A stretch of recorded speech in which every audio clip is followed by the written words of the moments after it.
ಓಂ ಶ್ರಿಯಃಪತ್ತೇ ನಿತ್ಯಾಗಣಿತಗುಣಮಾಣಿಕ್ಯವಿಶತಪ್ರಭಾ ಜಾಲೋಲ್ಲಾಸೋಪಹತ ಸಕಲಾವದ್ಯತಮಸೇ ಜಗಜ್ಜನ್ಮಸ್ಥೇಮ ಪ್ರಳಯರಚನಾಶೀಲವಪುಷೇ ನಮೋ ಶೇಷಾಮ್ನಾಯ ಸ್ಮೃತಿಹೃದಯ ದೀಪ್ತಾಯ ಹರಯೇ ನ ಶಬ್ದಾಬ್ಧೌ ಗಾಢಾ ನ ಚ ನಿಗಮಚರ್ಚಾಸು ಚತುರಾ ನ ಚ ನ್ಯಾಯೇ ಪ್ರೌಢಾ ನ ಚ ವಿದಿತವೇದ್ಯಾ ಅಪಿ ವಯಂ ಪರಂ ಶ್ರೀಮತ್ಪೂರ್ಣಪ್ರಮತಿಗುರುಕಾರುಣ್ಯಸರಣಿಂ ಪ್ರಪನ್ನಾಃ ಮನ್ಯಾಸ್ಮಃ ಕಿಮಪಿ ಚ ವದಂತೋऽಪಿ ಮಹತಾಂ ನಾರಾಯಣಂ ನಿಖಿಲಪೂರ್ಣಗುಣೈಕದೇಹಂ ನಿರ್ದೋಷಮಪ್ಯತಮಮಪ್ಯಖಿಲೇಷು ವಾಕ್ಯೈಃ ಅಸ್ಯೋದ್ಭವಾದಿತಮಶೇಷವಿಶೇಷತೋऽಪಿ ವಂದ್ಯಂ ಸದಾ ಪ್ರಿಯತಮಂ ಮಮ ಸನ್ನಮಾಮಿ. ಓಂ ಓಂ ಅಥಾತೋರ್ಮ ಜಿಜ್ಞಾಸ. ಓಂ ಯಾವುದಾಯ್ತೀಗ ಮುಂದೆ ಪ್ರತ್ಯಕ್ಷಂ ಬ್ರಹ್ಮತರ್ಕ ವಿನಿರ್ಣಯಾತ್. ಬ್ರಹ್ಮತರ್ಕದ ಆಧಾರ ಕೊಟ್ಟು ಹೇಳಿದರು. ಇಷ್ಟೆಲ್ಲ ಇಲ್ಲಿ ಹೋದರೆ ಮಾಡೋಕ್ಕೆ ಬರೋದಿಲ್ಲ. ಅದಕ್ಕೋಸ್ಕರ ಉಪಕ್ರಮಾದಿ ಲಿಂಗಗಳಿಂದಲೇ ಅರ್ಥ ಮಾಡಬೇಕು, ಶ್ರುತ್ಯಾದಿಗಳು ಮಾಡಬೇಕು. ಉಪಕ್ರಮಾದಿಗಳಲ್ಲಿ ಉತ್ತರೋತ್ತರ ಪ್ರಾಬಲ್ಯ, ಶ್ರುತಿಯಲ್ಲಿ ಪೂರ್ವ ಪ್ರಾಬಲ್ಯ ಅಂತ ತಿಳಿಸಿ ಎಲ್ಲ ನೋಡಿ. ಇದೆಲ್ಲ ಎಲ್ಲಿಗೆ ಉಪಯೋಗ ಆಗುತ್ತೆ? ಈಗ ಸಮನ್ವಯಾಧಿಕರಣ ಓದುವಾಗ ಇವೆಲ್ಲ ಮತ್ತೆ ಬೇಕು. ಇಲ್ಲಿ ಪ್ರಸಂಗ ಬಂತು ಅಂತ ಹೇಳಿದರು, ಮೇನ್ ಅಲ್ಲಿ ಓದಬೇಕು ಇದನ್ನು. ಅದು ಹೇಳಿ ಆಗಿದೆ ಅಂತ ಅಪ್ಲಿಕೇಶನ್ಗೆ ಇಲ್ಲಿ ಹೇಳಿದ್ದಾರೆ. ಬ್ರಹ್ಮತರ್ಕ ವಿನಿರ್ಣಯಾತ್ ಅದಕ್ಕೆ ಆಧಾರ. ಮತ್ತೆ ಆಚಾರ್ಯ ಒಂದು ಪ್ರಮಾಣ ಕೊಡದೆ ಹೋಗಿದ್ರು ಕೂಡ ಒಂದೊಂದು ಕೊಟ್ಟಿಲ್ಲ ಅಂತ ತಿಳ್ಕೊಬೇಡಿ, ಝೀರೋ. ಸ್ಟಿಲ್ ಅವ್ರ ಮಾತು ಹೈಯೆಸ್ಟ್. ಯಾಕೆಂದರೆ ಪ್ರತಿಯೊಂದು ವಿಷಯನೂ ಅವ್ರು ಹೇಳಿರೋದೆ. ಆಯ್ತಪ್ಪ, ನೀವು ಪ್ರಮಾಣ ಕೊಡದೆ ಹೇಳ್ತೀರಾ, ಭಾರಿ ದೊಡ್ಡವ್ರು ಜ್ಞಾನಿಗಳು ಹಾಗಿದ್ರೆ. ಗೊತ್ತಾಯ್ತಾ? ಪ್ರಮಾಣ ಕೊಟ್ಟು ಹೇಳಿದರೆ ಪ್ರಾಮಾಣಿಕರು, ಹೇಳಿದರೆ ಭಾರಿ ದೊಡ್ಡ ಜ್ಞಾನಿಗಳು ನೀವು. ಯಾಕೆ ಎಲ್ಲ ಇಷ್ಟು ಯುಕ್ತಿನ ಯಾರು ಕೊಟ್ಟಿದ್ದೀರಿ ಮತ್ತೆ? ಗೊತ್ತಾಯ್ತು? ಸುಳ್ಳು ಯುಕ್ತಿ ಕೊಡೋದು ಬೇರೆ, ಜನ ಅದನ್ನು ಯೋಚನೆ ಮಾಡಿಲ್ಲ. ಒಂದೂ ಪ್ರಮಾಣ ಕೊಡದೆ ಹೋದರೂ ಕೂಡ ಆಚಾರ್ಯ ಏನವರು ಅದಕ್ಕೆ ತಿಳ್ಕೊಬಿಡಿದ ಆಚಾರ್ಯ ಬರೀತಾರೆ. ಇಷ್ಟೆಲ್ಲ ಹೇಳ್ತಾರಲ್ಲ, ಪ್ರೌಢಿವಾದ ಅಂತ ಹೆಸರು. ಪ್ರೌಢಿವಾದ ಅಂದ್ರೇನು? ನೀವು ಇನ್ನೇನು ನೋಡ್ಕೊಳ್ಬೇಕಾದ್ರೆ ಇದೇ ನೋಡಿ ಇಲ್ಲಿ ಅಂತ ಹೇಳಿದರೆ ಹೇಗೋ ಬರ್ತಾರೆ. ಪಂಚಾಂಗ ಹೇಳಿ ಆಚಾರ್ಯ ಮುಹೂರ್ತ ಹೇಗೆ ಅಂತ ಕೇಳ್ತಾರೆ. ಅವ್ರು ಹೇಳ್ತಾನೆ, ಅವ್ರು ಪ್ರಮಾಣ ತೋರಿಸಿಂತಾರೆ ಕೇಳಿದ್ದು ನೋಡಿದ್ದೀರ ನೀವು? ಯಾವ ಪ್ರಮಾಣ? ಯಾಕೆಂದ್ರೆ ನಂಬಿಕೆ ಇದೆ, ಮುಗಿದೋಯ್ತಾರೆ. ಅವ್ರು ಏನು ಹೇಳಿದ್ರು ನೋಡಿ ಹೇಳಿದ್ದಾರೆ, ಮತ್ತೆ ಕೇಳೋದಿಲ್ಲ. ಇವನು ಒಬ್ಬೊಬ್ಬ ಬಂದ, ಇವನು ಹೇಳಿದ, ನೋಡಪ್ಪ ಎಷ್ಟು ಹೇಳಿದೆ, ತಗೋ ಪಂಚಾಂಗ ತೊಗೊಂಡು ನೋಡಿ ಈಗ ಅಂತ ಕೊಟ್ಟು. ಅದೇನದು? ಪ್ರೌಢಿವಾದ ಅಂತ ಕರೀತಾ. ಗೊತ್ತಾಯ್ತಾ? ಅದರ ಅರ್ಥ ಏನು ಅಂದರೆ, ನೀವು ನಂಬಿಕೆ ಇಲ್ಲದೆ ಹೋದ್ರೆ ನೋಡ್ಕೊಂಡು ತಿಳ್ಕೊಂಡು ಜ್ಞಾನ ಮಾಡ್ಕೊಳ್ಳಿ. ಅದನ್ನು ತೋರ್ಸೋಕೆ ರೆಡಿ ಇದ್ದೇನೆ ಎಂಬ ಒಂದು ದೊಡ್ಡ ಇದರಲ್ಲಿ ಹೇಳಬೇಕು. ಆ ಅರ್ಥದಲ್ಲಿ ಹೇಳೋ ವಾದನ ಆಚಾರ್ಯ ಮಾಡ್ತಿದ್ದಾರೆ ಅಂತ ಅವರ ಸಾಕ್ಷಾತ್ ಶಿಷ್ಯರು ತಾನೇ ಹೇಳ್ತಾರೆ. ಇನ್ನು ಅರ್ಥ ಮಾಡಿಕೊಂಡ್ರೆ ಒಂದು ಪ್ರಮಾಣ ಕೊಡದೆ ಹೋದರೂ ಕೂಡ ಆಚಾರ್ಯ ಶ್ರೀಮದ್ ಆಚಾರ್ಯ ಅನ್ನೋದು ಬದಲಾಗ್ತಿರಲಿಲ್ಲ. ಎಲ್ಲ ಪ್ರಮಾಣ ಕೊಟ್ಟು ಆಗದೇ ಇದ್ದವರಿದ್ದಾರೆ, ಸುಳ್ಳು ಪ್ರಮಾಣಗಳಾದ್ದರಿಂದ. ಸತ್ಯ ಪ್ರಮಾಣ, ಸತ್ಯವಾದ ವಾಕ್ಯಗಳು. ಒಂದು ಯುಕ್ತಿ ಅಂದರೆ ಅಂಥ ಯುಕ್ತಿ. ಅನುಮಾನ ತೀರ್ಥರಾಗಿಯೂ ಅವರು ಪ್ರಮಾಣ ತೀರ್ಥರೇ. ಆಗ ಒಂದು ಹೇಳಿದವರು ಅನುಮಾನ ತೀರ್ಥರವರು. ಇದೆಲ್ಲ ನೋಡಿದಾಗ ಆಚಾರ್ಯರ ಬಗ್ಗೆ ಆ ಭಕ್ತಿ ಇಟ್ಕೊಂಡೇ ಟೀಕಾರ ಹೇಳಿದ್ರು. ಏನಂತ ಹೇಳಿದರು ಕೊನೆಗೆ? ಗೋಯಾತ್ ತತ್ವಜನೆ ಭಾವ ಆನಂದ ತೀರ್ಥೋ ಮುನಿ ಅಂತ ಹೇಳಬೇಕಾದ್ರೆ ಶುದ್ಧಂ ಪ್ರಮಾಣಂ ಸಮೇ. ನಮಗೆ ಆಚಾರ್ಯ ಅಂಥವರು ಅಂದರೆ ಶುದ್ಧ ಪ್ರಮಾಣ ಅವರದ್ದು. ಉಪಪನ್ನೇ ಅವಿರೋಧಿನಿ. ಈಗ ಪ್ರತ್ಯಕ್ಷಂ ಉಪಪತ್ತಿಶ್ಚ ಬಹವಶ್ಚಾಗಮಾ ಸದಾ ವಿರುದ್ಧಂತೆ ನಚಾರ್ಥೋತ್ರ ನಾಸ್ತಿ ತತ್ರ ತಂಗವಿರೋಧಿತ ಸಯೇವಾರ್ಥ ಕಥಂ ಗ್ರಾಹ್ಯ. ಒಂದು ಪ್ರತ್ಯಕ್ಷಕ್ಕೆ ವಿರೋಧ, ಇದು ಪ್ರತ್ಯಕ್ಷ ಅಂದರೆ ಪ್ರತ್ಯಕ್ಷ. ಉಪಪದ್ಯ ಅಂದ್ರೇನು? ಅನುಮಾನ, ಯುಕ್ತಿ. ಬಹವಶ್ಚ ಆಗಮಾಹ, ಮೂರು ಆಯ್ತೀಗ. ವಿರುದ್ಧಂತೆ ನಚ ಅರ್ಥೋಸ್ತಿ ಯತ್ರ, ಒಂದಕ್ಕೊಂದು ಟ್ಯಾಲಿ ಆಗ್ತಾ ಇಲ್ಲ. ಆಗ ಅಥವಾ ಯುಕ್ತಿ ವಿರೋಧ ಬರ್ಬೋದು, ಏನೋ ವಿರೋಧ ಬಂತು. ಸಯೇವಾರ್ಥ ಕಥಂ ಗ್ರಾಹ್ಯ. ಹಾಗಿದ್ರೆ ಏನು ಅರ್ಥ ಮಾಡಬೇಕು ಅಂತ ಪ್ರಶ್ನೆ ಬಂತು. ಅದಕ್ಕೆ ಉತ್ತರ ಕೊಟ್ಟು, ಅದೇ ಉದಾಹರಣೆಗೆ ಮಣ್ಣು ಮಾತಾಡೀತು, ಮೃತಬ್ರವೀತ್, ಒಳ್ಳೆಯ ದೃಷ್ಟಾಂತ ಇದೆ. ವೇದ ಹೇಳ್ತಾ ಇದೆ, ಮೃತಬ್ರವೀತ್ ಅಂತ ಹೇಳ್ತಾ ಇದೆ. ವೇದ ಪ್ರಮಾಣ ಅಂತ ಹೇಳಿ ಆಗಿದೆ ಈಗಾಗಲೇ. ಬಟ್ ಮಣ್ಣು ಮಾತಾಡೋ ಸಾಧ್ಯತೆ ಇಲ್ಲ ಅಂತ ಪ್ರತ್ಯಕ್ಷ ಒಪ್ಕೊಂಡ್ಬಿಟ್ಟಿದೆ. ಎಲ್ಲೂ ನಾನೊಂದು ಕಡೆ ನೋಡಿದ್ದೇನೆ ಮಣ್ಣು ಮಾತಾಡಿದ್ರು ಅಂತ ಯಾರು ಹೇಳಿದ್ದು ಕಂಡಿಲ್ಲ. ಗೊತ್ತಾಯ್ತಾ? ಅಂದಮೇಲೆ ಏನು ಅರ್ಥ? ಅದು ಪ್ರಮಾಣ, ಯಾಕೆ ಹೇಳಿ ಆಗಿಬಿಟ್ಟಿದೆ. ಅದಕ್ಕೇನು ಮಾಡೋದು? ಅರ್ಥ ಹುಡುಕ್ಬೇಕು. ಏನೊಂದು ಅರ್ಥ ಇದೆ. ಏನರ್ಥ ಅದು? ಮೃದಾಭಿಮಾನಿ ದೇವತಾ ಅಬ್ರವೀತ್. ಸರಿ, ಗೊತ್ತು. ಇದು ಎಲ್ಲ ಭಾಷೆಯಲ್ಲೂ ಉಪಯೋಗಿಸ್ತಾರೆ, ಎಲ್ಲ ದೇಶದಲ್ಲೂ ಉಪಯೋಗಿಸ್ತಾರೆ ಇಂಥ ಮಾತುಗಳನ್ನು. ಗೊತ್ತಾಯ್ತಾ? ಹೇಳಿಲ್ಲ ಚೇರ್ ಸ್ಪೀಕ್ಸ್ ಅಂತ ಶುರು ಮಾಡ್ತಾರೆ. ಚೇರ್ಮನ್ ಸ್ಪೀಕ್ಸ್ ಅಂತ ಹೇಳಬೇಕು. ಯಾಕೆ ಹೇಳ್ತಾರೆ? With permission of the chair ಅಂತಾರೆ. With permission of the chair permission ಕೊಡುತ್ತಾ? ಚೇರ್ ಪರ್ಸನ್ ಅಂತ ಒಂದು ಪದ ಉಡಿಸ್ತಾರೆ ಅಲ್ಲಿ. ಉಡಿಸಿದ್ದು ಬಟ್ ಯಾಕೆ ಉಡಿಸ್ತಾರೆ ಅಂದರೆ ಹಾಗೆ ಅರ್ಥ ಆಗ್ಲಿಕ್ಕೆ ಬಂದರೆ ಹೇಳಬೇಕಾಗಿಲ್ಲ. ಅದು ಇದು ಗ್ರಂಥ ಬರೆಯ ಶೈಲಿ ಅದು. ಅವಾಗ ಈ ರೀತಿ ಮಾಡೋದು ಮುಖ್ಯ. ನಂದರಿ ನಿರವಕಾಶಂ ವಾಕ್ಯಂ ಅಪ್ರಮಾಣಂ ಪ್ರಸೈತ್ಯತಃ ಉಪಪನ್ನೇ ಅವಿರೋಧಿನಿ. ಹಾಗಿದ್ದರೆ ಬರೀ ವಾಕ್ಯ ಅರ್ಥ ಮಾಡ್ಕೊಳ್ಬಾರ್ದು. ಅಂದರೆ ವಿರೋಧ ಬರದೇ ಹೋದಾಗ ವಾಕ್ಯ ಹಾಗೆ ಅರ್ಥ ಮಾಡ್ಕೋಬೇಕು. ಗೊತ್ತಾಯ್ತಾ? ಹರೀಶ್ ಪರಹ ಪರತರ ಮತ್ತೆ ಬೇರೆ ಅರ್ಥ ಅದೇ ಅರ್ಥನೇ ಮಾಡಬೇಕು. ಅದು ಹರಃ ಪರತರ ಒಂದು ಎಲ್ಲಿ ಅಂತ ಯೋಚನೆ ಮಾಡಬೇಕು. ಇಂದ್ರಾದಿ ದೇವತೆಗಳ ದೃಷ್ಟಿಯಿಂದ ತೊಗೊಂಡಾಗ ದೊಡ್ಡ ಶ್ರೇಷ್ಠ ಅಷ್ಟೇ. ಲಿಮಿಟ್ ಮಾಡಬೇಕಲ್ಲ. ಇವರು ಬಂದಾಗ ಲಿಮಿಟ್ ಮಾಡಬಾರ್ದು. ಚೀಫ್ ಮಿನಿಸ್ಟರ್ ಉಳಿದವ್ರು ಚೀಫ್ ಮಿನಿಸ್ಟರ್ ಇದ್ದ ಹಾಗೆ ಅಂದರೆ ಹೋಯ್ತಾರೆ, ಅಲ್ಲ ಅಂತಲೇ ಅರ್ಥ ಅದಕ್ಕೆ. ಇದು ಕಾಮನ್ ಸೆನ್ಸ್ ಇದೆ. ಅದಕ್ಕೆ ಉಪಪನ್ನೇ ವಿರೋಧಿನಿ. ಈ ಒಂದು ಜ್ಞಾನ ಇಲ್ಲದೆ ಹೋದರೆ ಆಗಮ ಅರ್ಥ ಮಾಡ್ಕೊಳ್ಳೋಕ್ಕಾಗೋದೇ ಇಲ್ಲ. ಎಲ್ಲದನ್ನು ಈ ರೀತಿ ರೌಂಡಬಿಟ್ಟು ಅರ್ಥ ಲಕ್ಷ್ಯಾರ್ಥ ಆಗಿಬಿಟ್ಟಿದ್ರೆ ಗತಿ ಏನಾಗ್ತಿತ್ತು? ಅವನು ಜಾಣ ಅಂತ ಹೇಳಿದ್ರೆ ಅದಕ್ಕೆಲ್ಲ ದಡ್ಡ ಅಂತ ಒಳಗಿನ ಅರ್ಥ ಅಂತ ಹೇಳಿದರೆ ತಪ್ಪು. ಜಾಣ ಅಂದರೆ ಜಾಣನೇ. ಕೆಲವೊಮ್ಮೆ ಟೋನ್ ನೋಡ್ತಾನೆ, ಇವರು ಭಾರಿ ಜಾಣ ಅಂತ ಹೇಳಿದ ತಕ್ಷಣ ಗೊತ್ತಿಲ್ಲ ಅಲ್ಲ ಅಂತ ಗೊತ್ತು. ಅಲ್ಲಿ ಟೋನ್ ಇದೆಯಲ್ಲ, ಕಾಕುಸ್ವರ ಅಂತ ಹೇಳಿದ್ರು. ಅದಿಲ್ಲದೆ ಹೋದ್ರೆ ಏನರ್ಥ? ಅದೇನೆ. ಅದು ಅವ್ರ ಪ್ರಕಾರ ಏನು ಗೊತ್ತಾ, ವಾಚ್ಯಾರ್ಥ ಅಂತ ಇಲ್ಲೇ ಎಲ್ಲ ಆಯ್ತು ಕೊನೆಗೆ. ಈ ರೀತಿ ಎಲ್ಲ ಮಾಡಿಬಿಟ್ರೆ ವಾಚ್ಯಾರ್ಥಕ್ಕೆ ಬಿಟ್ಟುಬಿಟ್ಟೆ ಮತ್ತೆ ಪದ ಇರಬೇಕಾಗತ್ತೆ. ಅರ್ಥ ಆಯ್ತಾ ಈಗ? ಇದು ಅದೇ ಪ್ರಶ್ನೆ ಮಾಡ್ತಾರೆ ಈಗ. ಉಪನ್ಯ ವಿರೋಧಿನಿ ಮುಖ್ಯಾರ್ಥೇ ವಿದ್ಯಮಾನೇ ತೂಕ ಸಾರ್ವಜ್ಞಂ ನಿಷಿದ್ಧತೆ. ದೇವರು ಸರ್ವಜ್ಞ ಅಂತ ಹೇಳೋದಕ್ಕೆ ಬಾಧಕೇನಿದೆಯಪ್ಪ? ಬಾಧಕದ ಏನಂತ ಅರ್ಥ ಮಾಡಬೇಕು? ಎಷ್ಟೋ ಜನ ಹೇಳ್ತಿರ್ತೀವಿ ಇವರು ಸರ್ವಜ್ಞರು ಅಂತ ಹೇಳೋ ಅಭ್ಯಾಸ ಕಾಮನ್ ಆಗಿಬಿಟ್ಟಿದೆ ಇತ್ತೀಚೆಗೆ. ಇವ್ರಿಗೆ ಗೊತ್ತಿಲ್ಲದ್ದೇ ಇಲ್ಲ ಅಂತ ಅವ್ರು ಹೇಳೋರಿಗೂ ಇರೋ ಗೊತ್ತಿಲ್ಲ, ಅದು ಸಮಸ್ಯೆ ಇಲ್ಲ. ಅದಲ್ಲ, ಅದು ಹೊಗಳೋದು ಏನೂ ತಪ್ಪಲ್ಲ. ಬಟ್ ಹೊಗಳಬೇಕು ಏನಿರಬೇಕು, ಜೊತೆಗೆ ಇತಿಮಿತಿಗಳನ್ನು ಮರಿಬಾರ್ದು. ಗೊತ್ತಾಯ್ತಾ? ಇತಿಮಿತಿಗಳನ್ನು ಮರಿದೇ ಹೋಗಿಬಿಟ್ರೆ ಹೊಗಳಿಗೆ ಭಾರಿ ಬೆಲೆ ಇದೆ. ಅದು ಮರೆತು ಬಿಟ್ರೆ ಏನಾಗುತ್ತೆ? ಅದು ತಪ್ಪಾಗ ಅದು ಒಂಥರ ಸಬ್ಜೆಕ್ಟಿವ್ ಅಪ್ರೋಚ್ ಆಗುತ್ತೆ, ಆಗಬಾರ್ದು. ಅದಕ್ಕೆ ಹೇಳ್ತಾರೆ ಈಗ ಮುಖ್ಯಾರ್ಥೇ ವಿದ್ಯಮಾನ. ದೇವರು ಸರ್ವಜ್ಞ ಅಂದರೆ ಅಬ್ಸಲ್ಯೂಟ್ ಸೆನ್ಸ್ ಸರ್ವಜ್ಞ. ಆಚೆ ಪೂರ್ಣಪ್ರಜ್ಞ ಸರ್ವಜ್ಞ ಅಂದ ತಕ್ಷಣ ಒಂದು ಲಿಮಿಟ್ ಬಂತು ಈಗಾಗಲೇ. ಗೊತ್ತಾಯ್ತು?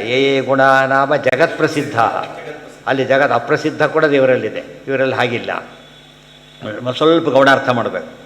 ಆಚಾರ್ಯ ಪೂರ್ಣಪ್ರಜ್ಞ ಅಂತ ಹೇಳಿದಾಗ ಎರಡು ಗೌಣಾರ್ಥ. ಒಂದೇನೋ ದೇವರಷ್ಟಲ್ಲ, ಇನ್ನೊಂದು ದೇವರ ಅನುಗ್ರಹ ಬೇಕು. ಮತ್ತೆ ದೇವರಿಗೆ ಅನುಗ್ರಹವೂ ಬೇಕಿಲ್ಲ, ಲಿಮಿಟೇಷನ್ನು ಇಲ್ಲ. ಅದು ದೇವ್ರ ಬಗ್ಗೆ ಏನು ಹೇಳಿದವು ಏನು ಅಂತ ಹೇಳಬೇಕು? ಅದನ್ನು ಅಬ್ಸಲ್ಯೂಟ್ ಸೆನ್ಸ್ನಲ್ಲೇ ಹೇಳಬೇಕೆ ಹೊರತು ದೇವರು ಭಾರಿ ಶ್ರೀಮಂತ ಅಂದರೆ ಒಂದು ಎಷ್ಟು ಕೋಟಿ ಇರ್ಬೋದು ಈ ಥರ ಲೆಕ್ಕ ಹಾಕ್ಲಿಕ್ಕೆ ಹೊರಟಾದರೆ ದೇವ್ರಿಗೆ ಗೊತ್ತಿಲ್ಲ ಅಂತ. ಇವತ್ತು ಆಕಾಶ ಎಷ್ಟು ದೂರ ಲೆಕ್ಕ ಹಾಕಿದ್ರೆ ಆಗೋ ಹಾಗೆ. ಯಾವ ಟೇಪ್ ತೊಗೊಂಡ್ರೆ ಅಡಿಬೋದು ಆಕಾಶನ? ಯಾವ ಟೇಪಿಗೆ ಬರುತ್ತೆ? ಆ ಟೇಪ್ ಆಕಾಶ ಆಗಿಬಿಡುತ್ತೆ. ಆಗತ್ತದೆ ಆಕಾಶದಲ್ಲಿ ಅಡಿಯೋ ಟೇಪ್ ಸಿಕ್ಕರೆ ಹಾಕಿ ಟೇಪ್ ಏನದು? ಅದು ಆಕಾಶನೇ ಆಗಿರ್ಬೇಕು. ಇದ್ರೆ ಅಡಿಯುತ್ತೆ ಆಗೋದು. ಇದೆಲ್ಲ ಇಷ್ಟು ರಿಚ್ನೆಸ್ ಇದ್ದಾಗ ಮಾತ್ರ ಶಾಸ್ತ್ರ ಕೈ ಹಾಕಬೇಕು. ಇವತ್ತು ಬಾವಿ ಮೇಲೆ ಇಳಿದಾಗ ಕೊಡ ತೊಗೊಳಕ್ಕೆ ಇವನೇ ಮುಳುಗಿ ಹೋಗ್ಬಿಟ್ರೆ ಹಿಡಿದು ಪಾಪ ಹಿಡಿಸೋದು ಕೊಡ ತೊಗೊಳಕ್ಕೋಸ್ಕರ ಇವನೇ ಹೋಗಿಬಿಟ್ಟ, ಕೇಸಾಗುತ್ತೆ ಅಷ್ಟೇ. ಅದರಿಂದ ಅದು ಅಲ್ಲಿ ಹೋಗಿ ಮುಡಿ ಎತ್ತಬೇಕದನ್ನು. ಅದು ಉದ್ಧಾರ ಅಂದ್ರೆ ಅದು ಮುಡಿಗಿರೋದು ಎತ್ತಬೇಕದು. ಅಂಥ ಸಮರ್ಥ ಆಗಿರಬೇಕು. ಎಷ್ಟೋ ಜನ ನೀರಲ್ಲಿ ಬಿದ್ದು ಬಿಡಿಸೋಕೆ ತಾವೇ ಸತ್ತು ಹೋಗ್ಬಿಡ್ತಾರೆ. ಅವ್ನು ಹಿಡ್ಕೊಳಕ್ಕೆ ಹೋಗಿ ಹೇಳ್ಕೊಂಡು ಹೋಗ್ತಾರೆ, ಇಬ್ಬರು ಹೋಗಿಬಿಡ್ತಾರೆ ಜೊತೆ. ಅದು ದಿನ ಬೆಳಗಾರ ನೋಡ್ತೀವಿ ಪೇಪರಲ್ಲಿ. ಅದು ಒಬ್ಬರು ಮೂರಾಗ್ತಾನೆ ಸಾಯ್ತಾರೆ ಜೊತೆಗೆ. ಅಲ್ಲಿದ್ದವರೆಲ್ಲ ಟಕ ಟಕ ಟಕ ಹೋಗಿಬಿಡ್ತಾರೆ. ಅದು ಇದಕ್ಕೆ ಯಾತಕ್ಕೆ ಗೊತ್ತಾ? ತಮಗದು ಗೊತ್ತಿಲ್ಲ, ಉಳಿಸ್ಬೇಕು ಅಂತ ಜ್ಞಾನ ಇದೆ, ಶಕ್ತಿ ಇಲ್ಲ, ಸಾಮರ್ಥ್ಯ ಇಲ್ಲದವನು ಏನು ಮಾಡಬೇಕು ಗೊತ್ತಾ? ಬುದ್ಧಿವಂತಿಕೆಯಿಂದ ಅದು ಯೋಚನೆ ಮಾಡಿ ಅದು ಕೂಗಬೇಕು, ದೂರದೇ ಇರಬೇಕು, ಮತ್ತೊಬ್ಬನ ನೋಡಬೇಕು. ಇದೆಲ್ಲ ಜಾಣ್ತಾನ. ಅದು ಕಷ್ಟಪಟ್ಟು ಉಳಿಸ್ತಾ ಸ್ವಲ್ಪ ಮುಂದೆ ಹೋದ, ಏನೋ ಒಂದು ದೊಡ್ಡ ಕೋಲು ಎಸ್ತಾ ಏನೋ ಒಂದು ಮಾಡ್ತಾನೆ, ಅದು ಜಾಣ್ತಾನೆ. ಅದು ಬರೀ ವ್ಯಾಮೋಹ ಇದೆ, ಅಲ್ಲಿ ಶಕ್ತಿ ಇಲ್ಲ. ಅದಿರಬಾರ್ದು. ಮುಖ್ಯಾರ್ಥೇ ವಿದ್ಯಮಾನೇತು ಕಥಂ ಸರ್ವಜ್ಞಂ ನಿಷಿದ್ಧತೆ. ಸರ್ವಜ್ಞ ಸರ್ವವಿತ್.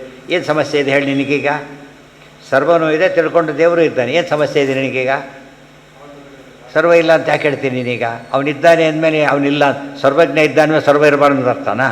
ಆ್ಯಕ್ಚುಲಿ ಸರ್ವ ಇರಬೇಕು ಅಂತಲೇ ಅರ್ಥ ಆಗ. ಅತಃ ಸರ್ವಗುಣೈರ್ಯುಕ್ತಂ ಬ್ರಹ್ಮ ಅಂಗೀಕಾರ್ಯಮೇವಹಿ. ಬರೀ ಬ್ರಹ್ಮನ ಒಪ್ಪಬೇಡ. ಎಂಥ ಬ್ರಹ್ಮನ ಒಪ್ಪಬೇಕು ನೀನೀಗ? ಸರ್ವಗುಣೈರ್ಯುಕ್ತಂ ಬ್ರಹ್ಮ ಅಂಗೀಕಾರ್ಯಮೇವಹಿ.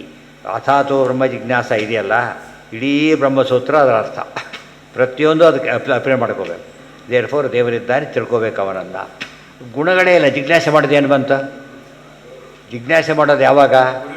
ಗುಣ ಅಂತ ಹೇಳಿದರೆ ಗುಣನೇ ಎಲ್ಲ ಜಿಜ್ಞಾಸೆ ಮಾಡೋದೇನು? ಬ್ರಹ್ಮ ವೇದ ಎಲ್ಲ ಒಂದು ಮಾತು ಬ್ರಹ್ಮ ಅಷ್ಟೇ, ಮತ್ತೇನು ಹೇಳಬಾರ್ದಾಗಿ. ಇಷ್ಟೆಲ್ಲ ಹೇಳಿದ ಮೇಲೆ ಎಷ್ಟು ಗುಣ ಇರಬೇಕು ಆತನಲ್ಲಿ.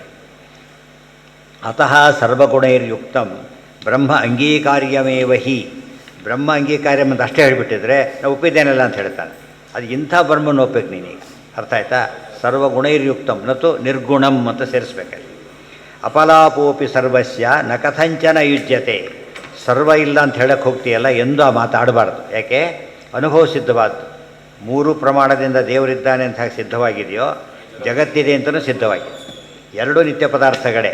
ಆದರೆ ನಿತ್ಯತ್ವ ಎಷ್ಟು ವ್ಯತ್ಯಾಸ ಇದೆ ಏನೆಲ್ಲ ತಿಳ್ಕೋಬೇಕು ಹೊರತು ಏನು ಮಾಡಿಕೊಡೋದು? ಅದು ಸುಳ್ಳು ಅಂತ ಹೇಳೋದಕ್ಕೆ ಹೋಗಬಾರ್ದು. ಆ ಏನ ಅಪಲಾಪ ಅಲ್ಲಗಡೆಯುವುದು ಅಂತ ಅರ್ಥ. ಅಲ್ಲಿ ಪ್ರಮಾಣ ಅಪಲಾಪ ಮಾಡ್ತಾನೆ ಅಂದರೆ ಏನು? ಒಪ್ಪೋದಿಲ್ಲ. ಇರೋ ಪ್ರಮಾಣ ಅಪಲಾಪ ಬೇಡತ್ತೆ. ಖಂಡಿತ ಕಂಡಿಲ್ಲ ಅಂತ ಇದೆ ಅಂದರೆ ಇಲ್ಲ ಅಂತ ಅಪಲಾಪ. ಅನಾದಿ ಯೋಗ್ಯತಾ ಚೋಕ್ತ ತೇನ ಗ್ರಾಹ್ಯೈವ ಸರ್ವಥಾ. ದೇವರಿಗೆ ಏನಿದೆ ಗೊತ್ತಾ? ಅನಾದಿ ಯೋಗ್ಯತೆ ಇದೆ ದೇವರಿಗೆ, ಆದ್ದರಿಂದ ಒಪ್ಪಲೇಬೇಕು. ಸರ್ವಜ್ಞನಾದ ಅಂದರೆ ಬೇರೆ, ಸರ್ವಜ್ಞನಾಗ್ತ ಅಂತ ಯಾರಿಗೆ ಹೇಳ್ತಾರೋ ನಿಜವಾಗ್ಲೂ ಸರ್ವಜ್ಞರಲ್ಲ. ಯಾಕೆ? ಮೊದಲಿಲ್ಲ ಅಂತ ಆಯ್ತಲ್ಲ. ಹಾಗೆ ದೇವ್ರು ಹಾಗಲ್ಲ. ಮುಕ್ತರು ಇವತ್ತು ಮುಕ್ತರಾದ್ರೂ ಮತ್ತು ಮುಕ್ತರಾಗಿಲ್ಲ ಅಂತ ಅರ್ಥ. ಇವತ್ತು ಸರ್ವಜ್ಞನಾದರೆ ಮೊದಲು ಆಗಿರಲಿಲ್ಲ ಅಂತ ಅರ್ಥ. ದೇವರು ಯಾವಾಗಲೂ ಸರ್ವಜ್ಞನಾಗಿದ್ದರಿಂದ ಅವನೇನಂತ ಹೇಳಬಾರ್ದು. ಈ ರೀತಿ ನಿಮ್ಮಂದು ಈ ಸರ್ವಜ್ಞನಂತೆ ಅರ್ಥ ಮಾಡ್ಕೋಬಾರ್ದು. ಆ ಸರ್ವಜ್ಞ ಬೇರೆಯೇ. ಮುಕ್ತಾನಾಂ ತಾರತಮ್ಯಂಚ ಮಾನೈರುಕ್ತೈರ್ನ ಚಾಲ್ಯತೆ. ಆದ್ದರಿಂದ ಎಷ್ಟೆಷ್ಟು ಮುಕ್ತನ ಇಷ್ಟೆಲ್ಲ ತಗೊಂಡ್ಮೇಲೆ ಮುಕ್ತರಲ್ಲಿ ತಾರತಮ್ಯ ಹೇಳಿದ್ವಲ್ಲ, ಅದು ಇದೇ ರೀತಿಯೇ ಇದೆ. ತಾರತಮ್ಯ ಹಿಡಿದೇ ಹೋಗಿದ್ರೆ ಏನಾಗ್ತಿತ್ತು? ಈಗ ಎಷ್ಟು ಅನಂತ ಮುಕ್ತರು ಅನಂತ ನಾರಾಯಣ ಕೂತ್ಬಿಡ್ತಿದ್ರು. ಈಗಾಗಲೇ ಅನಂತ ನಾರಾಯಣ ಹೆಸರಲ್ಲ, ಅನಂತ ನಾರಾಯಣರಾಗಿಬಿಡ್ತಾಯಿದ್ರು. ಹಾಗಿಲ್ಲ. ಇಷ್ಟಾದರೂ ಮುಕ್ತಾನಾಂ ಪರಮಾ ವಿಷ್ಣು ಸಹಸ್ರ ಮುಕ್ತಿಯಲ್ಲಪ್ಪ. ಮುಕ್ತಾನಾಂ ಪರಮಾಗತಿ. ಸಮ ಆದರೆ ಗತಿ ಏನಾಗೋದೇನು ಬಂತು? ಇಬ್ಬರು ಸಮ ಆಗಿದ್ದಾಗ ಗತಿ ಇವಾಗಲಿಕ್ಕೆ ಸಾಧ್ಯ ಇಲ್ಲ. ಯಾಕೆ? ಇಬ್ಬರು ಸಮ, ತಾರತಮ್ಯ ಪ್ರಶ್ನೆ ಬರೋದಿಲ್ಲ. ಮುಕ್ತಾನಾಂ ಗತಿ ಅಂತ ಅಷ್ಟಾದ್ರೂ ಹೇಳಬಾರ್ದು. ಮುಕ್ತಾನಾಂ ಪರಮಾಗತಿ. ಮುಕ್ತರಿಗೂ ಅಲ್ಟಿಮೇಟ್ ರಿಸಾಲ್ಟ್ ಅಂದರೆ ಪರಮಾತ್ಮನೇ ಅಂತ ಹೇಳಿದ ಮೇಲೆ ಈ ಪ್ರಶ್ನೆ ಬರಲಿಲ್ಲ. ಆಗ ವಿಷ್ಣು ಸಹಸ್ರ ಒಪ್ಪಿ ಅದು ನೀವು ಒಪ್ಪದೇ ಇಲ್ಲ, ನೀವು ಅದಕ್ಕೆ ಬೇರೆ ಅರ್ಥ ಮಾಡಬೇಕು. ಮತ್ತು ವಿಷ್ಣು ಸಹಸ್ರ ಯಾಕೆ ಬೇರೆ? ನಿಮ್ಮದೇ ಅರ್ಥ ಹೇಳ್ಕೊಂಡು ಅನ್ಯಾಕೆ ಕೈ ಹಾಕ್ತಾರೆ? ಹಾಗಿದ್ದರೆ ನಿಮ್ಮದೇ ಕಂಪ್ನಿ ಶುರು ಮಾಡಿಕೊಡ್ರಿ ಅಂತ ಅರ್ಥ. ಈ ಹೆಸರು ಹೇಳಕ್ಕೆ ಹೋಗಬೇಡಿ. ಜ್ಞಾನಿನೋಪಿ ಯಥೋ ನಿತ್ಯಂ ಕುರ್ವಂತಿ ಶುಭಮೇವ ಹಿ ತಾರತಮ್ಯಂತು ಮುಕ್ತೌ ಚ ತೇನೈವ ಅಧ್ಯವಸೀಯತೆ. ಆಯಿತಾ? ಏನಿದೆ? ಜ್ಞಾನಿನೋಪಿ ಯಥೋ ನಿತ್ಯಂ ಕುರ್ವಂತಿ ಶುಭಮೇವ ಹಿ ತಾರತಮ್ಯಂತು ಮುಕ್ತೌ ಚ ತೇನೈವ ಅಧ್ಯವಸೀಯತೆ. ಜ್ಞಾನಿನೋಪಿ ಯಥೋ ನಿತ್ಯಂ. ಜ್ಞಾನಿಗಳು ಕೂಡ ಏನು ಮಾಡ್ತಾರೆ? ಒಳ್ಳೆ ಕೆಲಸನೇ ಮಾಡ್ತಾರೆ. ಅವ್ರಿಗೆ ಫಲ ಇದೆ. ಇನ್ನೊಂದು ಸಾರಸಿ ಜ್ಞಾನಿಗೆ ಒಳ್ಳೆ ಕೆಲಸ ಮಾಡ್ತಾರೆ, ಫಲ ಇದೆ. ಫಲ ಇದೆ ಅಂದರೆ ದೇವರೆಲ್ಲ ಆಯ್ತಲ್ಲ. ದೇವರಾದ್ಮೇಲೆ ಏನು ಇರಬಾರ್ದು? ಬೇರೆ ಫಲ ಇರಬಾರ್ದು. ಆದಷ್ಟೇ ಅದು ತಪ್ಪೆ. ಅದು ಒಳ್ಳೆ ಕೆಲಸ ಬೇರೆ ಮಾಡ್ತಾರೆ, ಕೆಟ್ಟ ಕೆಲಸ ಮಾಡಿದ್ರೆ ಏನಾಗುತ್ತೆ? ಆನಂದರಸ ರಿಸ್ಕ್ ಇದೆ. ದೇವರಿಗೆ ಆನಂದರಸ ಅಂತ ಪದ ಎಲ್ಲ ಉಪಯೋಗಿಸ್ತೇನಪ್ಪ? ಇಲ್ಲ. ಆನಂದನೇ ಹಾಸ ಮಾಡಿಬಿಟ್ಟಿದ್ದಾನೆ. ಆನಂದರಸ ಅಲ್ಲ, ಆನಂದನೇ ಇಲ್ಲ ದೇವರಿಗೆ. ನಿರ್ಗುಣ ಅಂದಮೇಲೆ ಆನಂದನೂ ಹೋಯ್ತಲ್ಲ. ತಾರತಮ್ಯಂತು ಮುಕ್ತೌ ಚ ತೇನೈವ ಅಧ್ಯವಸೀಯತೆ. ಅಧ್ಯವಸೀಯತೆ ಅಂದರೆ ನಿಶ್ಚೀಯತೆ ಅಂತ. ಅಧ್ಯವಸಾಯ ನಿಶ್ಚಯ ಅಂತ. ಬುದ್ಧಿ ಅಧ್ಯವಸಾಯ ಅರ್ಥ ಅಂದ್ರೇನು? ನಿಶ್ಚಯ ಮಾಡೋಕ್ರೆ ಬುದ್ಧಿ ಇರಬೇಕು ಅಂತ. ಸೊ ಬುದ್ಧಿವಂತರು ಕಳಿಸಿ ಸರಿಯಾಗಿ ಆರಿಸ್ಕೊಂಬರಲಿ ಅಂತಾರಲ್ಲ ಹಾಗೆ. ಕೆಲವು ಚೀಪ್ ಒಂದು ತರಕಾರಿ ತರ್ತಾರೆ, ಎಲ್ಲ ಔಟ್ಡೇಟೆಡ್ಡು. ಅದೇನು ಬೆಂಡೆಕಾಯಿ ಬಿಡಬೇಕಾದ್ರೆ ಚಾಕು ಬೇಕಾದ್ರೆ ಬುರಿದ್ರೆ ಬರೆಯೋದೇ ಇಲ್ಲ. ಚೀಪಾಗಿ ಕೊಟ್ಟರು ತಂದುಬಿಟ್ಟು ಅಷ್ಟೇ. ಅದು ವಿವೇಕಿ ತಂದ, ಚೀಪಾಗಿ ತಂದ, ಎಲ್ಲ ಒಳ್ಳೆಯ ತಂದ. ಇವನು ಕಂಡೆ ಬಿಡ್ತಂದ. ಅದಕ್ಕೆ ಬುದ್ಧಿ ಇರಬೇಕು. ಅದಕ್ಕೆ ಬುದ್ಧಿವಂತನ ಕಳಿಸೋ ಅಂತಾರಲ್ಲ ಹಾಗೆ. ಬುದ್ಧಿಮಾನ್ ಮನುಷ್ಯೇಶು ತಾರತಮ್ಯಂತು ನಚೇನ್ ಮುಕ್ತವು ಕುತಃ ಕುರ್ಯುಹು ಶುಭಂ ಪುನಃ. ತಾರತಮ್ಯ ಮುಕ್ತಿಲಿಲ್ಲದೆ ಹೋಗಿದ್ದರೆ ಇನ್ನು ಫರ್ದರ್ ಅಪ್ಲಿಕೇಶನ್ ಅದು. ಮತ್ತ್ಯಾಕೆ ಒಳ್ಳೇದು ಮಾಡಬೇಕು? ಮತ್ತ್ಯಾಕೆ ಒಳ್ಳೆಯ ಕೆಲಸ ಮಾಡಬೇಕು? ಎಲ್ಲ ಬಿಟ್ಟು ಆರಾಮಾಗಿದ್ದುಬಿಡೋದು. ಕೆಟ್ಟದನ ಬೇಡ, ಆನಂದ ಹ್ರಾಸ ಆಗೋದು ಬೇಡ. ಸುಮ್ಮನೆ ಇನ್ಮೇಲೆ ಜ್ಞಾನಿಯಪ್ಪ ಏನು ಮಾಡೋದಿಲ್ಲ ಅಂತ ಊಟ ತಿಂಡಿ ಮಾಡ್ಕೊಂಡಿದ್ಬಿಟ್ಟು ಹೇಗಿರ್ಬೋದು? ಇಲ್ಲ, ಉನ್ನಾಹ ಇದೆ. ಗೊತ್ತಾಯ್ತಾ? ಏನು ಕಷ್ಟಪಡ್ತೀರಿ ಅದಕ್ಕೆಲ್ಲ ಏನಿದೆ ಬೆಲೆ ಇದೆ. ಕೊನೆಗೆ ಒಂದು ಮ್ಯಾಕ್ಸಿಮಮ್ ಸ್ಕೇಲ್ ರೀಚ್ ಆಗಿಬಿಟ್ಟ. ಮ್ಯಾಕ್ಸಿಮಮ್ ಸ್ಕೇಲ್ ಗೊತ್ತಲ್ಲ, ಸ್ಕೇಲ್ ರೀಚ್ ಆಗೋದು ಗೌರ್ಮೆಂಟ್ ಸರ್ವಿಸಿಗೆ ಗೊತ್ತದಲ್ಲ. ಇನ್ನೇನು ಹಾಗಿದ್ರೆ ಇನ್ನೇನು ಹೇಗೂ ಇಲ್ಲ. ಇನ್ಮೇಲೆ ಹುಚ್ಚಾಪಟ್ಟು ಎರಡು ನಾನು ಮ್ಯಾಕ್ಸಿಮಮ್ಸ್ಗೆ ರೀಚ್ ಆಗಿದ್ದೀರಿ ಅಂತ ಕೇಳಿದರೆ ಎರಡು ರಿಸ್ಕ್ ಇದೆ ಅವರಿಗೆ. ಒಂದೇನು ಮಾಡ್ಬೋದು? ಅದು ಕಟ್ ಮಾಡ್ಬೋದು. ಎರಡನೇದು ಪೆನ್ಷನ್ ಕಟ್ ಮಾಡ್ಬೋದು. ಇನ್ನು ರಿಟೈರ್ ಆಗೋ ದಿವಸ ಯಾರೋ ಬೈದು ಹೊರಟುಬಿಟ್ಟ. ಒಂದು ಕೊಲೆ, ರಿಟೈರ್ ಆಗೋ 5 ಗಂಟೆ ಕೊಲೆ ಮಾಡಿಬಿಟ್ಟ ನೋಡಿ. ಆಫ್ಟರ್ ವರ್ಕಿವರ್ಸ್ ಮಾಡಿದೆ. ಏನು ಯಾಕೆ ಬರಲ್ಲ. ತಪ್ಪೇ ಆಯಿತಾ? ಆನಂದ ಹ್ರಾಸ ಅಲ್ಲ, ಅವ್ರ ಪೆನ್ಷನ್ ಹ್ರಾಸ ಆಗ್ತದೆ. ಗೊತ್ತಾಯ್ತಾ? ಅದರಲ್ಲಿ ಏನು ಸಿಗೋದು ಕೆಲಸ ಪೂರ್ತಿ ತೆಗೆದು ಹಾಕಿಬಿಡ್ಬೋದು, ಕ್ರಿಮಿನಲ್ ಆಗಿಬಿಟ್ರೆ. ಈ ರಿಸ್ಕ್ ಇದೆ. ಆದರೆ ಯಾರಿಗೆಲ್ಲ ಭಗವತ್ ಏನೂ ಇಲ್ಲ. ಅದರಿಂದ ಸೃಷ್ಟಿ ಮಾಡದೆ ಹೋದರೆ ರಿಸ್ಕ್ ಇದೆಯಾ? ಇಲ್ಲ, ಏನೇನೂ ಇಲ್ಲ. ಇದು ದೇವರು ಭೇದ ತಿಳ್ಕೊಳ್ಳೋದು ಕೊನೆಯ ಮಾತುಗಳು. ನಮಗೆ ಎಷ್ಟು ವ್ಯತ್ಯಾಸ ಇದೆ ನಮಗೂ ದೇವರಿಗೂ ಅಂಬುದು ಗೊತ್ತಾಗುತ್ತೆ. ಆಯಿತಾ? 20 ಆಯಿತಾ? 20 ಆಗಲಿಕ್ಕೆ ನೋಡಿ ಅನಿಸ್ತಾ ಇದ್ದಾನೆ. ಅದಕ್ಕೆ ಲೆಕ್ಕ ಹಾಕ್ಕೊಂಡ್ಬಿಟ್ಟಿಲ್ಲ. ಗೊತ್ತಾಯ್ತು? ಯೋಚನೆ ಇಲ್ಲ. ತಾರತಮ್ಯ ನಚೇನ್ ಮುಕ್ತವು ಕುತಃ ಕುರಿಯು. ಪಾಠ ಯಾಕೆ ಕೇಳಿಲ್ಲ ಅಂದರೆ ಬೆಲ್ ಟೈಮ್ ನೋಡ್ತಾ ಇದ್ದೆ. ಏನ ಅದಕ್ಕೆ ಎಲ್ಲ ಒಳ್ಳೇದದು, ತಪ್ಪೇನಿಲ್ಲ. ಅದಕ್ಕೆ ನಾವು ಸಾಮಾನ್ಯ ಕೆಮಿಸ್ಟ್ರಿ ಇದ್ರೆ ಏನು ಮಾಡ್ತೇವೆ? ಸ್ಟಾಪ್ ಕ್ಲಾಕ್ ಇರುತ್ತಲ್ಲ, ಸ್ಟಾಪ್ ಕ್ಲಾಕ್ ಇಟ್ಕೊಂಡು ಮಾಡೋದು. ಇಲ್ಲ ಸ್ಟಾಪ್ ಕ್ಲಾಕ್ ಬಿಟ್ಟು ಹೋಗ್ಬಿಟ್ರೆ ಸರಿ ಗೊತ್ತಾಗ್ಬೋದು. ಇಷ್ಟೇ, ಬೇರೆ ಪರ್ಪಸ್ ಇಲ್ಲ ಅದಕ್ಕೆ. ಹಾಂ ಹೌದು ಬರೆದಿದ್ದಾರೆ. ಆಮೇಲೆ ಇದೆಲ್ಲ ಸುಳ್ಳು ಭಾಷೆ ಅವರೇ ಹೇಳ್ಬಿಡ್ತಾರೆ. ಇವೆಲ್ಲ ಸೆಕೆಂಡರಿ ಸಗುಣ ಬ್ರಹ್ಮಣ ಬಗ್ಗೆ, ನಿರ್ಗುಣ ಬ್ರಹ್ಮಣ ಬಗ್ಗೆ ಅಲ್ಲ. ಅದು ಇದು ನಿಮ್ಮಂಥವ್ರಿಗೆ, ನಮ್ಮಂಥವ್ರಿಗೆ ಬೇರೆ ವ್ಯವಸ್ಥೆ ಇದೆ ಅಂತ ಹೇಳ್ತಾರೆ. ಕುತಃ ಕುರ್ಯು ಹೂಶು ಅದು ಎರಡೆರಡು ಮಾಡಿದ್ದೇ ತಪ್ಪಾಯಿತು. ಶುರು ಮಾಡಿ ಬಿಟ್ಬಿಡ್ಬೇಕಾಗಿತ್ತಾಗಿ. ಅದು ಈ ಜನಕ್ಕೆ ಎಷ್ಟು ಅನ್ಯಾಯ ಆಯಿತು. ತಾರತಮ್ಯಂ ನಚೇನ್ ಮುಕ್ತೋ ಕುತಃ ಕುರ್ಯು ಶುಭಂ ಪುನಃ ಇಷ್ಟು ಹೇಳಿ ಅದಕ್ಕೆ ಮಾಡ್ತಾರೆ. ನೋಡಿದ್ದೀರಾ, ಒಳ್ಳೆ ಕೆಲಸ ಜ್ಞಾನಿಗಳು ಮಾಡ್ತಾರೋ ಗೊತ್ತಲ್ಲ. ಈಗ ಆಗ ಒಪ್ಪಬೇಕಾಗುತ್ತೆ. ಒಪ್ಪದೆ ಹೊರ ತಪ್ಪ. ಇದು ಸಿಂಪಲ್ ಆನ್ಸರ್ಪ್ಪ. ಅವ್ರು ಅವ್ರು ಮತಾಚಾರ್ಯರಿದ್ದಾರೆ, ಇವರಿದ್ದಾರೆ. ಮತಾಚಾರ್ಯ ಇವ್ರು ಈಕ್ವಲ್ ಆಗಿಬಿಟ್ರೆ ಒಪ್ತಾನೆ ಯಾರು? ಇನ್ನು ಮತಾಚಾರ್ಯರಿಂದ ಪೂಜ್ಯನಾದ್ರು ಈಕ್ವಲ್ ಆಗಿಬಿಟ್ರೆ ಸಾಧ್ಯನೇ ಇಲ್ಲ. ಇದೆಲ್ಲ ಅನುಮಾನ ತೀರ್ಥರು ಆಚಾರ್ಯ, ಅದಕ್ಕೆ ಅನುಮಾನ ತೀರ್ಥರು ಇದೆಲ್ಲ ತೆಗೆದುಹಾಕಿದಾರೆ. ಇದ್ದ ಯುಕ್ತಿ ಮಾಡಬಾರ್ದು ಅಂಥೇಳಿ. ಕೃಚ್ಛೇಣಾಪಿ ತಪೋ ಜ್ಞಾನಂ ಕರ್ಮ ಏನದು ಕರ್ಮಾಪ್ಯೇತೆ ಚರಂತಿ ಬಿಭ್ಯತಿ ಸ್ಮ ಅಶುಭಾನ್ನಿತ್ಯಂ ಸಕಾಮಾಶ್ಚ ಶುಭೇ ಸದಾ. ಮತ್ತೆ ಹೇಳ್ತಾರೆ, ಕೃಚ್ಛೇಣಾಪಿ ತಪೋ ಜ್ಞಾನಂ ಕರ್ಮಾಪ್ಯೇತೆ ಚರಂತಿ ಬಿಭ್ಯತಿ ಸ್ಮ ಅಶುಭಾತ್ ನಿತ್ಯಂ ಸಕಾಮಾಶ್ಚ ಶುಭೇ ಸದಾ. ಕೃಚ್ಛ್ರೇಣಾಪಿ ಆಮೇಲೆ ಎಷ್ಟು ಕಷ್ಟಪಡ್ತಾರೆ ಗೊತ್ತಾ ಅವ್ರು. ಅಪ್ರೋಷಣೆ ಆದಮೇಲೂ ಕೂಡ ಭಾರಿ ಭಾರಿ ಸಾಧನೆ ಮಾಡ್ತಾರೆ. ನಿಜವಾಗ್ಲೂ ಯಾರು ಸ್ಟೂಡೆಂಟ್ ಓದೋಕ್ಕಿಂತ ಜಾಸ್ತಿ ಓದೋ ಪ್ರೊಫೆಸರ್ಗಳು. ಸ್ಟೂಡೆಂಟ್ ಎಷ್ಟು ಕಷ್ಟಪಡ್ತಾರೆ. ಸ್ಟೂಡೆಂಟ್ ಕಷ್ಟ ಪರೀಕ್ಷೆ ಆದರೂ ಮುಗಿದೋಯ್ತು ಅವರು. ಇವ್ರು ಹಾಗಲ್ಲ, ಒಳ್ಳೆ ಪ್ರೊಫೆಸರ್ ಅದು ಯಾವಾಗಲೂ ಅಧ್ಯಯನ ಮಾಡ್ತಿರ್ತಾರೆ. ಯಾಕಂತೆ ಅವ್ರ ನಾಲೆಜ್ ಅಪ್ಡೇಟ್ ಮಾಡಿ ಇನ್ನೂ ವಿಕಾಸ ಹೊಂದಬೇಕು ಅಂತೆ. ಜ್ಞಾನಂ ಕರ್ಮ ಅಪಿಯೇತೆ ಚರಂತಿ ಜ್ಞಾನ ಸಂಪಾದನೆ ಮಾಡ್ತಾರೆ, ತಪಸ್ಸು ಮಾಡ್ತಾರೆ, ಸಾಧನೆ ಮಾಡ್ತಾರೆ, ಒಂದಲ್ಲ ಎರಡಲ್ಲ. ಬಿಭ್ಯತಿ ಸ್ಮ ಅಶುಭಾನ್ನಿತ್ಯ ಅಯ್ಯೋ ಎಲ್ಲಿ ತಪ್ಪಾಗುತ್ತೋ ಅಂತ ವಿಚಾರ ಮಾಡ್ತಾರೆ. ಇವತ್ತು ಸಾಮಾನ್ಯ ತಪ್ಪನ್ನು ವಿಚಾರ ಮಾಡೋದಿಲ್ಲ. ಜ್ಞಾನಿಗಳು ಭಾರಿ ವಿಚಾರ ಮಾಡ್ತಾರೆ ಎಲ್ಲಿ ತಪ್ಪಾಯಿತು ಅಂತ. ಯಾಕೆ ಒಂಚೂರು ತಪ್ಪಾದರೆ ಏನಾಗುತ್ತೆ ಅವ್ರ ಮನಸ್ಸಿಗೆ ಅಫೆಕ್ಟ್ ಆಗುತ್ತೆ ಅಂತ ಗೊತ್ತು ಅವರಿಗೆ. ಅಂದರೆ ಎರಡು ಶುಭವನ್ನ ಭಾರಿ ಕೇರ್ಫುಲ್ಲಾಗಿ ಮಾಡ್ತಾರೆ, ತಿಳ್ಕೊತಾರೆ, ಮಾಡ್ತಾರೆ, ಎಲ್ಲ ಮಾಡ್ತಾರೆ. ಅಶುಭನ ಅಷ್ಟೇ ಕೇರ್ಫುಲ್ಲ ಮಾಡಿ ಅವಾಯ್ಡ್ ಮಾಡ್ತಾರೆ. ನಿತ್ಯಂ ಸಕಾಮಾಶ್ಚ ಶುಭೇ ಸದಾ. ಇದು ಏನು ಗೊತ್ತಾಗುತ್ತೆ ನಮಗೆ? ಇನ್ನೂ ಏನೋ ಗುರಿ ಇದೆ ಅವರಿಗೆ ಅಂತ ಅರ್ಥ ಆಗೋದಿಲ್ಲ. ಇಷ್ಟೆಲ್ಲ ಇದ್ರೂ ಕೆಲಸ ಮಾಡಿ ಏನೋ ಒಂದು ಗುರಿ ಇಟ್ಕೊಂಡಿದ್ದಾನೆ ಅಂತ ಅರ್ಥ ಆಯ್ತಾ? ಅದು ಸಿಂಪಲ್ ಯುಕ್ತಿ, ಇದು ಕಾಮನ್ ಸೆನ್ಸ್ಗೂ ಅರ್ಥ. ಅವ್ರದ್ದೇ ಕೆಲಸ ಇದು. ಏನ ಸಕಾಮರು ಅಂದರೆ ಯಾರು? ಅದು ಶುಭೇ, ಬೇರೆ ಕಡೆಯಲ್ಲ. ಶುಭೇ ಸಕಾಮ, ಆನಂದ ವೃದ್ಧಿ ಎಂಬುದೇನದು? ಆನಂದ ವೃದ್ಧಿ ಎಂಬುದು. ಲಂಚ ತೊಗೊಳೋದಿಲ್ಲ, ಪ್ರಮೋಷನ್ ಇನ್ಕ್ರಿಮೆಂಟ್ ತೊಗೋತಾನೆ. ಸಕಾಮ ಅಂತ ಕರಿತಾರೆ ಅವ್ರನ್ನ. ಇನ್ಕ್ರಿಮೆಂಟ್ ಬರದೇ ಹೋದ್ರೆ ಕೇಸ್ ಹಾಕ್ಬೋದು, ಮನೆಗೂ ಬರಿಬಿಟ್ಟು ಅಡಿಯರ್ಸ್ ಬರುತ್ತದು. ಆದರೆ ನೀವು ಯಾವುದೋ ಇದು ಕೇಳೋಕೆ ಇನ್ಸೆಂಟಿವ್ ಯಾವುದೋ ಕೇಳೋಕ್ಕೂ ತಪ್ಪಾಗುತ್ತೆ. ಇದು ಲಂಚನೇ ಕೊಡಲಿಲ್ಲ ಅಂತ ಕೇಸ್ ಹಾಕ್ಲಿಕ್ಕೆ ಬರೋಲ್ಲ. ಮೊದಲು ಪ್ರಾಮಿಸ್ ಮಾಡಿದ್ದು ಆಮೇಲೆ ಕೊಡಲೇ ಇಲ್ಲ ಅಂತೇಳಿ ಅದು ಹಾಕ್ಲಿಕ್ಕೆ ಬರಲ್ಲ. ಯಾಕಂದ್ರೆ ಆ ಕಾಮನೇ ಬೇರೆ, ಔಟ್ ಆಫ್ ದಿ ವೇ ಅದು.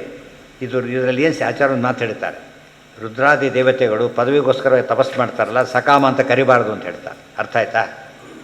ಸಕಾಮ ಅಂತ ಕರಿಬಾರ್ದು. ಯಾತಕ್ಕೆ? ಸ್ವರೂಪಕ್ಕೆ ಅಟ್ಯಾಚ್ ಆಗಿರೋದು. ಸ್ವರೂಪಕ್ಕೆ ಅಟ್ಯಾಚ್ ಒಳಗಿನ ವಿಷಯ, ಅದು ಹೊರಗಿಂದಲ್ಲ. ಗೊತ್ತಾಯ್ತಾ? ಕರಿಬಾರ್ದು ಅಂತಲೇ ಆಚಾರ್ಯ ಮಾತಾಡೋದು. ಅದು ಸಕಾಮ ಅಲ್ಲ. ಸಿಂಪಲ್ ಹೇಳ್ತಾನೆ, ಇನ್ನೂ ಜ್ಞಾನ ಬೇಕು, ಇನ್ನೂ ಭಕ್ತಿ ಬೇಕು, ಸಕಾಮನ ಅಲ್ಲ. ಪದವಿ ಯಾತಕ್ಕೆ ಕೇಳ್ತಾರೆ ಗೊತ್ತಾ? ಜ್ಞಾನ ಭಕ್ತಿ ಜಾಸ್ತಿ ಆಗುತ್ತೆ ಅಂತ ಕೇಳ್ತಾರೆ. ಸಕಾಮ ಹೇಗಾಯ್ತದ ಈಗ? ಅರ್ಥ ಆಯ್ತಾ? ಇದು ಸಕಾಮ ಶಬ್ದಕ್ಕೆ ಅದು ಒಳ್ಳೆಯ ಪ್ರಶ್ನೆ ಅದು. ಅರ್ಥ ಆಯ್ತಾ? ಸಕಾಮನ ಉಪಯೋಗಿಸ್ಬಿಟ್ಟಿದ್ದಾರೆ ಇಲ್ಲಿ. ಇದು ಯಾರಿಗೂ ಉಪಯೋಗಿಸ್ಬೇಕು ಪದನ? ಸಾಮಾನ್ಯ ಅಪರೋಕ್ಷ ಜ್ಞಾನಿಗಳು ಅಲ್ದವ್ರಿಗೆ ಉಪಯೋಗಿಸ್ಬೇಕು ಅಂತ ಅವ್ರ ಪ್ರಶ್ನೆ ಇದು. ಸರಿಯಾದ ಪ್ರಶ್ನೆ ಅದು. ಆ ಪ್ರಶ್ನೆ ಇಲ್ಲಿ ಸಕಾಮ ಶಬ್ದಕ್ಕೆ ಅಪರೋಕ್ಷ ಜ್ಞಾನಿಗಳ ವಿಷಯನೇ ಆದ್ದರಿಂದಾಗಿಯೇ ಅವ್ರ ಯೋಗ್ಯತೆಗೆ ಪೂರ್ಣವಾಗತಕ್ಕಂಥ ಕಾಮನೆ ಆದ್ದರಿಂದ ಏನಲ್ಲ ಅದು? ಕಾಮನ. ಹನುಮಂತೇವ್ರ ಭಕ್ತಿ ಕೇಳಿದ್ರು ಕಾಮನ ಅದು ಅಲ್ಲ. ಅದು ಎಂಥ ಕಾಮನೆ? ಸ್ವರೂಪಕ್ಕೆ ಅಟ್ಯಾಚ್ ಆಗಿರೋದು, ಅದು ಕಾಮನೆ ಅಂತ ಕರೆಯೋದಿಲ್ಲ. ಬಿಭ್ಯತಿ ಸ್ವ ಅಶುಭಾನ್ ನಿತ್ಯಂ ಸಕಾಮಾಶ್ಚ ಶುಭೇ ಸದಾ. ಈ ಪದ ಸರಿ ಇಟ್ಕೊಂಡ್ಬಿಟ್ರೆ ಎಂಥೆಂಥ ಜ್ಞಾನಿಗಳು ಎಷ್ಟೆಷ್ಟು ಕೆಲಸ ಮಾಡ್ತಾರೆ. ನಚ ಸ್ವಭಾವ ಆಯಿತಾ? ನಚ ಸ್ವಭಾವ ಏವಾಯಂ ಭಯಪೂರ್ವ ಪ್ರವೃತ್ತಿತಃ. ಅಲ್ಲೂ ಬಿಡೋದಿಲ್ಲ ಪ್ರಶ್ನೆ. ಎಲ್ಲ ಟೈಪ್ ಪ್ರಶ್ನೆನೂ ಕೇಳ್ತಾರೆ ಕೇಳೋರು. ನೋಡಿ, ನಿಮ್ಮ ದೇವರು ಎಲ್ಲ ಮಾಡ್ತಾನೆ, ಏನೂ ಬೇಕಿಲ್ಲ, ಹೌದಲ್ಲೋ? ದೇವರು ತಪ್ಪು ಮಾಡೋದಿಲ್ಲ, ಹೌದಲ್ಲೋ? ಇವರು ತಪ್ಪು ಮಾಡೋದಿಲ್ಲ. ದೇವರು ಭಾರಿ ಮಾಡ್ತಾನೆ, ಅದವರು ಭಾರಿ ಮಾಡ್ತಾರೆ. ದೇವರು ನೀವು ಸಕಾಮ ಅಂತ ಕರೆಯೋದಿಲ್ವಲ್ಲ, ಇವ್ರನ್ನ ಕರಿಬೇಡಿ ಅಂತ ಯಾಕೆ ಹೇಳಬಾರ್ದು ಅಂದರೆ, ದೇವ್ರು ಎಷ್ಟು ಜನ ಬರೀತಾರೆ ಅಂದರೆ ಭಯಪೂರ್ವ ಪ್ರವೃತ್ತಿತಃ. ಇವನಿಗೆ ಭಯ ಇದೆ, ಎಲ್ಲಿ ನನಗೆ ಇನ್ಕ್ರಿಮೆಂಟ್ ತಪ್ಪಿ ಹೋಗುತ್ತೋ ಅನ್ನೋ ಭಯ ಇದೆ, ಅಥವಾ ಏನು ಪನಿಷ್ಮೆಂಟ್ ಆಗುತ್ತೋ ಅಂತ ಇನ್ನೊಂದು ಭಯ ಇದೆ. ದೇವರು ಯಾವ ಹೇಳೋರಿಲ್ಲ ಕೇಳೋರಿಲ್ಲ. ಅಂಥ ದೇವ್ರು ಆಗ್ತಿ ಆಗಿದ್ದರೆ ನೀನೀಗ ಇದು ಹೇಳೋದು ಭಯಪೂರ್ವ ಪ್ರವೃತ್ತಿ ಎಂಬುದು ಏನು ತೋರಿಸುತ್ತೆ ನಮಗೆ? ಸಹಜನ ಉತ್ತರ ಕೊಡಬಾರ್ದು. ದೇವರಿಗೆಲ್ಲ ಏನು ಉತ್ತರ ಕೊಟ್ಟಿವಿ ನಾವೀಗೆಲ್ಲ ಮಾಡ್ತಾನೆ. ಯಾಕೆ ಮಾಡ್ತಾನೆ? ಸ್ವಭಾವ ಅಷ್ಟೇ. ದೇವಶ್ರೇಷ್ಠ ಸ್ವಭಾವ. ಆ ರೀತಿ ಜ್ಞಾನಿಗಳಿಗೆ ಹೇಳಬಾರ್ದು. ಮುಕ್ತರಿಗೆ ಸ್ವಭಾವ ಅಂತ ಹೇಳ್ತೇವೆ. ಅದಕ್ಕೆ ಮುಕ್ತರಾಗ್ಬಿಡಿ, ಇನ್ನೇನು ಅಚೀವ್ ಮಾಡೋದಿಲ್ಲ. ಆದರೆ ಒಂದು ಎಚ್ಚರ ಇದೆ ಅವರಿಗೆ. ಏನು? ನಾವು ದೇವರ ಅಧೀನ ಎಂಬ ಎಚ್ಚರ ಯಾವಾಗಲೂ ಇರುತ್ತೆ. ದೇವರಿಗೆ ಭಯ ಇಲ್ಲ. ಮುಕ್ತರಿಗೊಂದು ಭಯ ಇದೆ. ಬಿಡಿ ಮಹಾಲಕ್ಷ್ಮಿಗೆ ಒಂದು ಭಯ ಇದೆ. ಎಂಥ ಭಯ? ಇವು ನನ್ನ ಸ್ವಾಮಿ ಅಂತ ಭಯ ಇರಬೇಕು. ಸಾತ್ವಿಕ ಭಯ. ಸಾತ್ವಿಕ ಭಯ ಅಸ್ವಾತಂತ್ರ್ಯ ತೋರಿಸುತ್ತೆ. ಬಟ್ ಅವ್ರು ಇನ್ನದಲ್ಲ, ಅದು ಇದು ಲೋಕದ ಭಯ ಅಲ್ಲ ಅದು. ಅದಕ್ಕೆ ಅಭಯಂ ಸತ್ವ ಸಂಶುದ್ಧಿ ಇದೆಯಲ್ಲ, ಆ ಅಭಯ ಎಂಬುದು ಈ ರೀತಿ ದೇವರ ನಿರ್ಭಯತ್ವ ಇದ್ದಾಗಲ್ಲ. ದೇವರ ನಿರ್ಭಯತ್ವ ಅನ್ನೋದು ಎಂಥದ್ದು? ಅಬ್ಸಲ್ಯೂಟ್. ಇವ್ರದ್ದು ರಿಲೇಟಿವ್. ಇವರು ಅಷ್ಟೇ. ಕಂಡದ್ದು ಭಯ ಪಡೋದಿಲ್ಲ. ಒಳ್ಳೆಯದಕ್ಕೆ ಭಯಪಡ. ಕಂಡದ್ದು ಭಯಪಟ್ಟರೆ ಅವನು ಕಳ್ಳ ಆಗ್ತಾನೆ. ಗುಣ ಅಂತ ಗುಣವರು ಸಾತ್ವಿಕ ಭಯ ಇರಬೇಕು ಯಾವಾಗಲೂ ಕೂಡ. ದೇವರಿಗೆ ಯಾವ ಭಯನೂ ಇಲ್ಲ. ಸಾತ್ವಿಕ ಭಯನೇ ಇಲ್ಲ ಅಂದಮೇಲೆ ಇನ್ನು ಯಾವ ಭಯ ಟೈಪೇ ಪ್ರಶ್ನೆ ಬರೋದಿಲ್ಲ. ಇವ್ರಿಗೆ ಇದೆ, ಈ ಟೈಪ್ದಿದೆ. ಹಾಗಿದ್ದರೆ ಸಂಸಾರ ನಮಗೂ ಭಯ ಇದೆ, ಮುಕ್ತರಿಗೂ ಭಯ ಇದೆ ಅಂದರೆ ಏನು ಡಿಫರೆನ್ಸ್ ಅಂತ ಕೇಳಕ್ಕೆ ಬರುತ್ತೆ. ಭಯದಲ್ಲೂ ತಾರತಮ್ಯ ಇದೆ. ಮತ್ತು ಭಯದಲ್ಲಿ ಭೇದ ಇದೆ, ತಾರತಮ್ಯ ಇದೆ. Different fear at the same time. ಅದ್ರ nature of fear is also different totally. ಅದರ ಕ್ವಾಲಿಟಿನೂ ಬೇರೆ, ಅದರ ಇದು ಕ್ವಾಂಟಿಟಿನೂ ಬೇರೆ. ನಿಷ್ಕಾಮಂ ಜ್ಞಾನಪೂರ್ವ ನಿಷ್ಕಾಮಂ ಜ್ಞಾನಪೂರ್ವಂತೂ ನಿವೃತ್ತಮಿಹ ಶೋಚ್ಯತೆ. ಉಳಿದೆಲ್ಲ ಮತ್ತೆ ಅನಾಲಿಸಿಸ್, ಅದ್ರ ಬಗ್ಗೆ ಸಂಬಂಧಪಟ್ಟ ವಿಚಾರ ಹೇಳ್ತಾರೆ. ಅದೆಲ್ಲ ನಾಡೆ ಸರಿಯಾಗಿ ಅದು ನೆನ್ಪಿಟ್ಕೊಂಡಿರಬೇಕು. ಪ್ರತಿಯೊಂದು ಗಟ್ಟಿಯಾಗ್ತಾ ಹೋಗುತ್ತೆ. ಇಲ್ಲಿ ಮೊದಲೇ ಹೇಳಿದ್ದೇನೆ, ಶಬ್ದ ಓದಿ ಗಟ್ಟಿ ಮಾಡ್ಕೊಳ್ಳೋದೆಲ್ಲ ಒಂದು, ವಿಷಯ ಕೇಳಿ ಗಟ್ಟಿ ಮಾಡ್ಕೊಳ್ಳೋದು ಒಂದು. ವಿಷಯ ಗಟ್ಟಿ ಮಾಡ್ಕೊಳ್ಳೋದಕ್ಕೆ ಯಾವ ಸಮಸ್ಯೆನೂ ಬರಬಾರ್ದು. ಪದ ಗಿದ ಬಿಟ್ಟು ಹೋದರೆ ಅದು ಅವರ ಮಿನಿಮಮ್ ಇದನ್ನು ತೋರಿಸುತ್ತೆ. ಏನು ಬೇಡ, ನಾಳೆ ನೋಡೋಣ. ಅದಕ್ಕಂತ ಲಿಂಕ್ ಇರೋದ್ರಿಂದ ನಾಳೆ ಹೋದ.